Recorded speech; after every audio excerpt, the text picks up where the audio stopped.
This is Jefferson Close-Up. I'm Carol Saline. My guest is Dr. David Fishman, an interventional cardiologist. Welcome. So you grew up in Staten Island, you told me. What were your interests as a kid? I had a lot of interest as a child. A lot of sports, a lot of schoolwork, activities, always busy, didn't stop. Played a lot of golf? 7 days a week. At one time I thought I would do it professionally, but I got smart. Were you a good student, though, involved in student government and other things? A lot of activities. I was involved in student government. There wasn't probably an activity I wasn't involved in. Wow. Did you work also? I worked part-time to help pay for some of the golfing and some of the other things I did. So I did work. I was a counselor at a summer camp, and I also was a cashier in a supermarket. How did you get that job? One of the teachers was in charge of a lot of the disciplined students, and he had a lot of opportunities and gave me a job. So I got to work with a lot of students who were sort of disciplinary problems. Today, many of them have been very successful. So I learned a lot. I guess basically I learned that you can't write off a bad kid.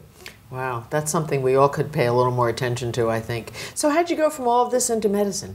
Back in junior high school, I had to do a book report. It was a nonfiction book that I picked called A Surgeon's World by William Nolan.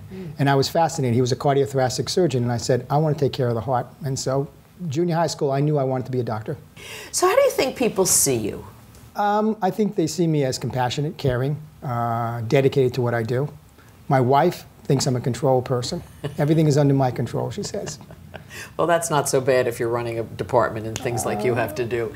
If you could change places with anyone in the world, who might that be? Oh, gosh, that's difficult. Probably a government official.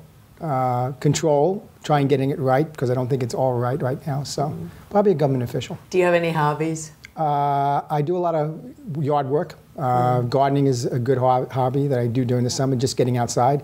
I bike for exercise. Most of my patients know that I bike and I garden. And you read a lot, I think you told me. I do a lot of reading, mostly non-medical reading. So if you weren't a doctor, what do you think you might want to be? So if I was 6'5", I'd want to be playing in the NBA. But I'm not 6'5". So I think of law enforcement, FBI. Really? Why? I just don't know. I just like the intriguing aspects of, criminal law. Tell us something about your family. It's very close. There's my wife. We've been married 25 years. I have 2 children, a high school senior and a college senior, and very close family.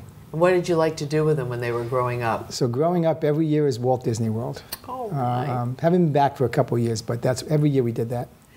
Well, aren't they lucky? And was there something new to do every year? There's always something new to do. Wow. How would you describe your relationship with your patients?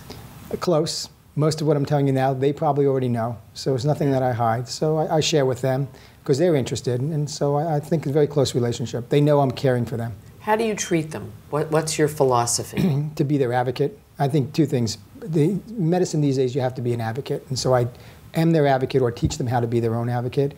And communicate. I think it's a lost art, communication. So it's important that I communicate so they have a full understanding of what's going on. Do you hold yourself to a high standard? The highest.